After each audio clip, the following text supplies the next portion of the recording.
शुरू।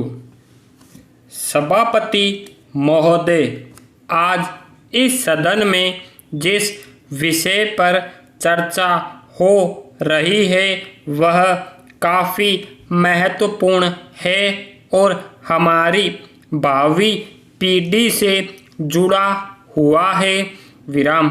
मुझे भी अपने विचार प्रकट करने के लिए आपने जो अवसर प्रदान किया है उसके लिए मैं आपका आभार प्रकट करता हूँ और आर्थिक धन्यवाद देता हूँ। शिक्षा जैसे विषय पर बहुत कुछ कहा जा सकता है। चूँकि मेरे हिस्से में बहुत कम समय आया है और मेरे से पूर्व कई माननीय सदस्य इस विषय पर अपने विचार प्रकट कर चुके हैं, इसलिए मैं कम से कम इस बात से पूर्ण रूप से सहमत हूँ कि शिक्षा प्रणाली में बुनियादी परिवर्तन की आवश्यकता है। मैं समझता हूँ कि कई वर्षों से शिक्षा प्रणाली में परिवर्तन नहीं किया गया है। देश की परिस्थितियों के अनुसार शिक्षा प्रणाली बनाई जाती है। आज की शिक्षा प्रणाली पुरानी परिस्थितियों के अनुसार निर्धारित की गई थी जो आज के समय के अनुसार ठीक नहीं है। आज देश को प्रगति की ओर ले जाने के लिए जिन साधनों की ज़रूरत है उन्हीं के अनुसार शिक्षा प्रणाली बनाई जानी चाहिए।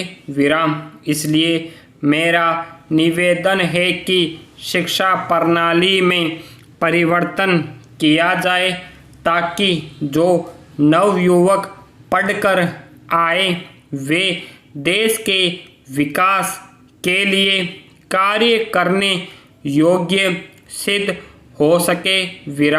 यह सभी जानते हैं कि जो विद्यार्थी शिक्षा ग्रहण कर रहे हैं भविष्य में उन्हीं के ऊपर देश का भार पड़ता है।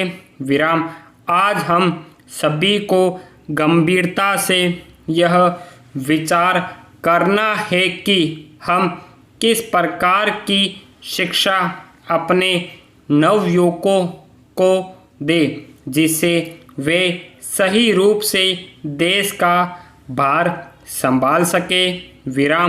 आज देश जिन परिस्थितियों से गुजर रहा है उसके अनुसार हमें सही शिक्षा देकर अपने नवयुवकों को तैयार करना है। इससे न केवल युवा पीढ़ी को नई दिशा मिलेगी बल्कि देश को भी एक गति मिलेगी।